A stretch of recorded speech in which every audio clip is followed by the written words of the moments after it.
નવા વાઘણિયા પ્રાથમિક શાળામાં સંસ્કૃત કક્ષનું ભવ્ય લોકાર્પણ. સંસ્કૃતના સંવર્ધન માટે ગુજરાત રાજ્ય સંસ્કૃત બોર્ડ હંમેશા સહયોગ અને માર્ગદર્શન આપશે. નમસ્કાર, સહજ સંદેશ સાથે હું છું ગોપાલ ભેસાણીયા.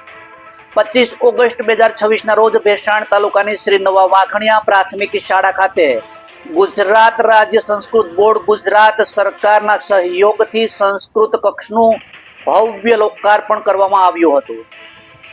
વિદ્યાર્થીઓને સંસ્કૃત ભાષા સાથે જોડવાની સાથે ભારતીય સંસ્કૃતિ પરંપરા અને સમૃદ્ધ ભારતીય જ્ઞાન પરંપરાનો પરિચય કરવાના હેતુથી શરૂ કરવામાં આવેલ આ સંસ્કૃત કક્ષ શાળાના વિદ્યાર્થીઓ માટે જ્ઞાન અને સંસ્કારનું મહત્વપૂર્ણ કેન્દ્ર બની રહેશે. આ પ્રસંગે ગુજરાત રાજ્ય સંસ્કૃત બોર્ડના અધ્યક્ષ માનનીય શ્રી હિમાંજય પાલીવાલ વિશેષ ઉપસ્થિત રહ્યા હતા. તેમણે પોતાના પ્રેરણાદાયી ઉદ્બોધનમાં જણાવ્યું હતું કે સંસ્કૃત ભાષાના ઉત્થાન અને સંવર્ધન માટે ગુજરાત રાજ્ય સંસ્કૃત બોર્ડ હંમેશા શાળાઓની જરૂરી સહયોગ, માર્ગદર્શન અને પ્રોત્સાહન પૂરું પાડશે. તેમણે જણાવ્યું હતું કે સંસ્કૃત માત્ર એક ભાષા કે શાળાનો વિષય નથી, પરંતુ ભારતની પ્રાચીન જ્ઞાન પરંપરા, સંસ્કૃતિ અને જીવન મૂલ્યોને નવી પેઢી સુધી પહોંચાડવાનું સશક્ત માધ્યમ છે.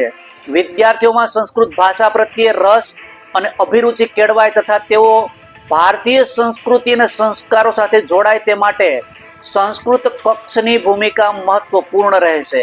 કાર્યક્રમમાં જિલ્લા શિક્ષણ અધિકારી કચેરી તરફથી assistant education inspector Shri Devenbhai Rathod, Bhesan તાલુકા કેળવણી નિરીક્ષક Shri Babulal Gondaliya, BRC coordinator Shri Dilipbhai Makwana, CRC coordinator Shri doctor Kishorbhai Chheldiya, શિક્ષણ વિભાગના અધિકારીઓ, કર્મચારીઓ ઉપસ્થિત રહ્યા હતા. આ ઉપરાંત શાળાના શિક્ષકો, શાળા વ્યવસ્થાપન સમિતિના સભ્યો, વાલીઓ તેમજ મોટી સંખ્યામાં ગ્રામજનો, માતાઓ, બહેનો ઉપસ્થિત રહી કાર્યક્રમની શોભા વધારી હતી.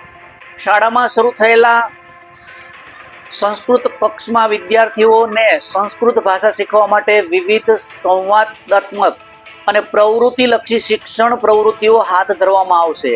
વિદ્યાર્થીઓને સંસ્કૃત સાહિત્ય, શ્લોક, સુભાષિતો, ભારતીય સંસ્કૃતિના શાસ્ત્રો તથા ભારતની જ્ઞાન પરંપરાનો પરિચય કરવામાં આવશે.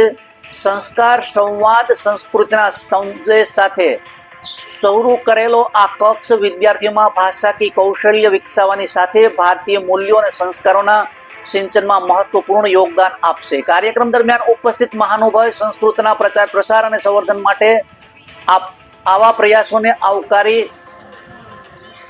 નવી પેઢીના બાળકોને પોતાની સંસ્કૃતિ અને જ્ઞાન પરંપરા સાથે જોડવા માટે શાળા કક્ષને થતી આવી પહેલનો ખૂબ જ જરૂરી હોવાનું જણાવ્યું હતું. શ્રી નવા વાઘણિયા પ્રાથમિક શાળાના સ્ટાફ પરિવાર, શાળા વ્યવસ્થાપન સમિતિ અને ગ્રામજનોના સહયોગથી યોજાયેલો આ સમગ્ર કાર્યક્રમ ઉત્સાહપૂર્ણ અને ગૌરવપૂર્ણ વાતાવરણમાં સંપન્ન થયો હતો. સંસ્કૃત કક્ષના લોકાર્પણ સાથે ભેસાણ તાલુકામાં સંસ્કૃત ભાષાના પ્રચાર પ્રસાર અને વિદ્યાર્થીઓમાં ભારતીય સંસ્કાર તથા મૂલ્યોના સિંચન માટે એક નવી અને મહત્વપૂર્ણ પહેલનો પ્રારંભ કરવામાં આવ્યો છે. રિપોર્ટર આશિષ વસાવડા, સહજ સંદેશ ન્યૂઝ, જૂનાગઢ.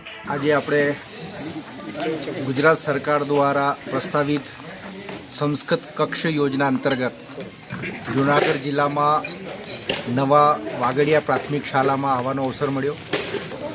આપણે ગુજરાત સરકાર દ્વારા લગભગ 500થી વધારે શાળાઓ, મહાવિદ્યાલયોમાં સંસ્કૃત કક્ષ ફાળવવામાં આવ્યા છે. આમાંથી જ એક કક્ષ આપણે જૂનાગઢ જિલ્લામાં નવા વાગડિયા પ્રાથમિક શાળામાં સંસ્કૃત કક્ષ ફાળ્યો છે. આ સંસ્કૃત કક્ષના ઉદ્ઘાટન કાર્યક્રમમાં મારે આજે આવવાનો થયો. પ્રાથમિક શાળાના બધા જે અધ્યાપકો છે, આચાર્યશ્રી છે, વિદ્યાર્થીઓ છે, ગામના પ્રમુખો છે, બધાને મળીને અહીંયા સંસ્કૃતના પ્રચાર પ્રસાર માટે અને સંસ્કૃત આપણી સંવાદના ભાષા રૂપમાં સ્થાપિત થાય આ માટે સંસ્કૃત કક્ષનો આરંભ થયો છે. એટલે વાગડિયા પ્રાથમિક શાળાના બધા જ જે પરિવારના સભ્યો છે આ બધાને હું ગુજરાત સરકારના, ગુજરાત રાજ્ય સંસ્કૃત બોર્ડ તરફથી ખૂબ ખૂબ અભિનંદન અને શુભકામનાઓ પાઠવું છું.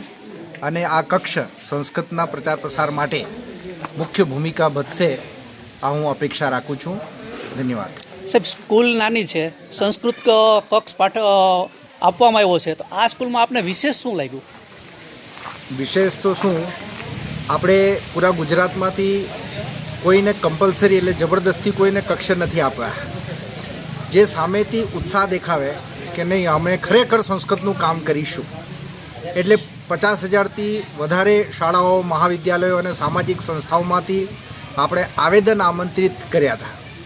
આમાંથી આપણી શાળાના જે આચાર્યશ્રી છે અને જે સંબંધિત શાળાના પરિવારના સભ્યો હશે, આ બધાને સામેથી ઉત્સાહ દેખાવ્યો કે ના અમે સંસ્કૃતનું કામ કરીશું, અમને સંસ્કૃત કક્ષ ફાળો. એટલે મુખ્ય અમને આ જ જોયો કે સંસ્કૃત શાળાના જે સભ્યો છે આનો ઉત્સાહ. ઘણીવાર શું છે, સંસ્કૃત શિક્ષક છે તો ઉત્સાહ નથી, એટલે ત્યાં સંસ્કૃત કક્ષ પણ નથી. એટલે જ્યાં ઉત્સાહ છે ત્યાં જ રાહ છે, જ્યાં ઉત્સાહ છે ત્યાં ચાહ છે. એટલે કહેવામાં આવે છે ને, જ્યાં ચાહ ત્યાં રાહ. એટલે ત્યાંના પરિવારનો જે સંસ્કૃત પ્રતિ જે શ્રદ્ધા છે, જે નિષ્ઠા છે અને જે ઉત્સાહ છે, આ બધા કારણો જોઈને અમને સંસ્કૃત કક્ષ ફાળ્યો છે.